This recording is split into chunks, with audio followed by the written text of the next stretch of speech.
3. Assalamualaikum warahmatullahi wabarakatuh. Selamat malam. Kami dari kelompok 5 ingin mempresentasikan materi tentang algoritma Navier-Bayes. Kelompok kami beranggotakan saya sendiri, Bayu Pamungkas, Hafiz Ramadan, dan Suhaimin. Baik. Di sini kita akan langsung saja. Abstrak. SNPTN merupakan salah satu jalur masuk perguruan tinggi negeri yang banyak diminati siswa karena hanya menggunakan parameter nilai raport, prestasi siswa dan prestasi sekolah. Besarnya minat siswa dan kecilnya jumlah kuota tidak sebanding, sehingga menyebabkan persaingan diterima pada jalur ini semakin ketat. Namun masih banyak siswa yang belum mempertimbangkan parameter tersebut saat mendaftar, sehingga kemungkinan diterima pada jalur SNPTN semakin kecil. Oleh karena itu, diperlukan sebuah sistem yang dapat memprediksi kemungkinan diterimanya siswa pada jurusan SNPTN. Berdasarkan atribut yang sudah ditentukan, Navier-Bayes diterapkan untuk mencari nilai probabilitas terbesar dalam setiap variabel yang ada. Variabel yang digunakan meliputi nilai rata-rata matematika, bahasa Indonesia, dan bahasa Inggris. Digunakan meliputi semester 1 dan sampai semester 5, serta prestasi siswa yang dilampirkan saat mendaftar dan prestasi sekolah. Hasilnya dengan Navier-Bayes mampu menghasilkan akurasi sebesar 83,3%. Selanjutnya, tinjauan pustaka. Di sini ada 4 poin. Yang pertama, data mining adalah tentang memecahkan masalah dengan menganalisis data yang sudah ada dalam database. Misalkan untuk mengambil contoh yang sudah usang, masalahnya adalah loyalitas pelanggan yang berubah-ubah di pasar yang sangat kompetitif. 2. Probabilitas adalah kemungkinan atau peluang terjadinya suatu peristiwa atau kejadian. Probabilitas dapat diukur dengan menggunakan angka atau persentase untuk menggambarkan seberapa besar kemungkinan terjadinya suatu peristiwa atau kejadian. Yang ketiga, algoritma merupakan metode umum yang digunakan untuk menyelesaikan kasus-kasus tertentu. Dalam menuliskan algoritma dapat digunakan bahasa natural atau menggunakan notasi matematika. Dan yang keempat, Navier-Bayes adalah suatu pengklasifikasian probabilitas kesederhanaan yang menghitung sekumpulan probabilitas dengan cara menjumlahkan frekuensi dan kombinasi nilai dari dataset yang diberikan. Selanjutnya akan dilanjutkan oleh rekan saya.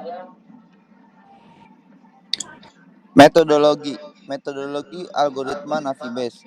Dalam penelitian ini, penulis menggunakan algoritma Navier-Bayes dengan tujuan untuk mencari nilai probabilitas terbesar dalam setiap variabel yang ada.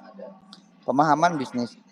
Tahap ini yaitu memahami masalah tujuan dan kebutuhan dari sudut pandang bisnis. Dibutuhkan pemahaman dari kegiatan data mining sebagai solusi.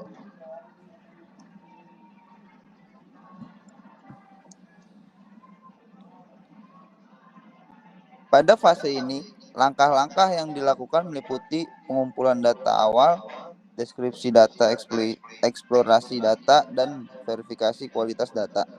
Data yang digunakan pada penelitian ini didapatkan dari data publikasi survei SNMPTN UI 2017 oleh Halo Kampus. Data yang didapatkan akan digunakan untuk bahan penganalisisan data terhadap metode Navier-Bayes. Setelah data dikumpulkan, dilakukan analisa data untuk menyesuaikan proses data yang akan diolah pada metode Navier-Bayes.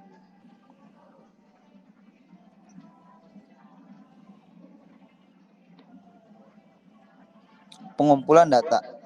Dari pemahaman data pada fase data understanding, selanjutnya data-data yang telah terkumpul, penulis menggunakan data survei yang sudah didapat dalam bentuk file Excel agar memudahkan data dalam pengolahan data. Fase pemodelan. Fase modeling merupakan tahapan metode dalam proses data mining yang diterapkan pada survei dari Halo Kampus. Pemodelan ini dilakukan dengan menggunakan metode algoritma Navier-Bayes.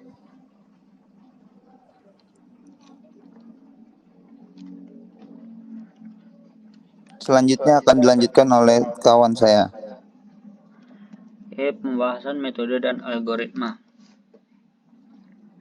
Sini ada data survei. Kemudian kita lanjut ke titik awal. Pada tahap ini dilakukan beberapa langkah yang meliputi pembersihan data. seleksi data, dan transformasi data.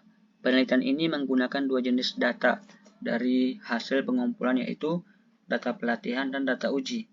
Gambar 1 merupakan hasil dari data yang sudah dilakukan cleaning data, yaitu pembersihan data yang tidak terpakai pada proses perhitungan data mining.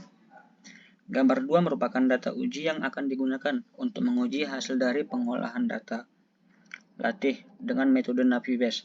Isi dari data pelatihan ini dikategorikan berdasarkan hasil dari penentuan variabel dan konversi data. Model ini memiliki akurasi 40% pada set pengujian. Dari laporan klasifikasi, dapat dilihat bahwa model hanya memprediksi kelas 1 untuk semua sampel di set pengujian ini. Ini bisa terjadi karena ukuran sampel yang sangat kecil, yang tidak cukup untuk model belajar dengan baik. Tahap evaluasi. Pada tahap evaluasi ini, dinilai besarnya keakuratan model yang terbentuk. Untuk mengukur keakuratan dari model yang dibuat menggunakan software Rapid Miner. Dari 6 data uji yang dilakukan pengujian dengan NaviBase, terdapat 5 data yang prediksinya sesuai, dan berdasarkan hasil prediksi tersebut, didapatkan nilai akurasi sebesar 83,33%. Hasil evaluasi simulasi model di Rapid Miner sama dengan hasil evaluasi dengan implementasi di Python. Adapun kesimpulannya adalah sistem dapat memprediksi kemungkinan diterapkannya siswa pada jurusan SNMPTN berdasarkan atribut nilai rata-rata matematika, bahasa Indonesia, bahasa Inggris dari semester 1 sampai semester 5, serta prestasi siswa dan prestasi sekolah dengan menggunakan metode NaviBase. Hasil pengujian menggunakan simulasi Rapid Miner serta pembuatan aplikasi melalui Python mendapatkan hasil yang sama, yaitu 83,33% nilai akurasi dan 5 data uji yang sesuai prediksi. Oke, saya kembalikan ke Mas Bayu. Baik, jadi itu materi tentang algoritma NaviBase yang dapat kelompok kami sampaikan. Kurang lebihnya kami mohon maaf. Jika ada pertanyaan, mungkin dapat ditanyakan melalui WA group sesuai instruksi dari dosen kita, Ibu Fitri. Sekali lagi, kami minta maaf untuk kurang lebihnya. Assalamualaikum warahmatullahi wabarakatuh.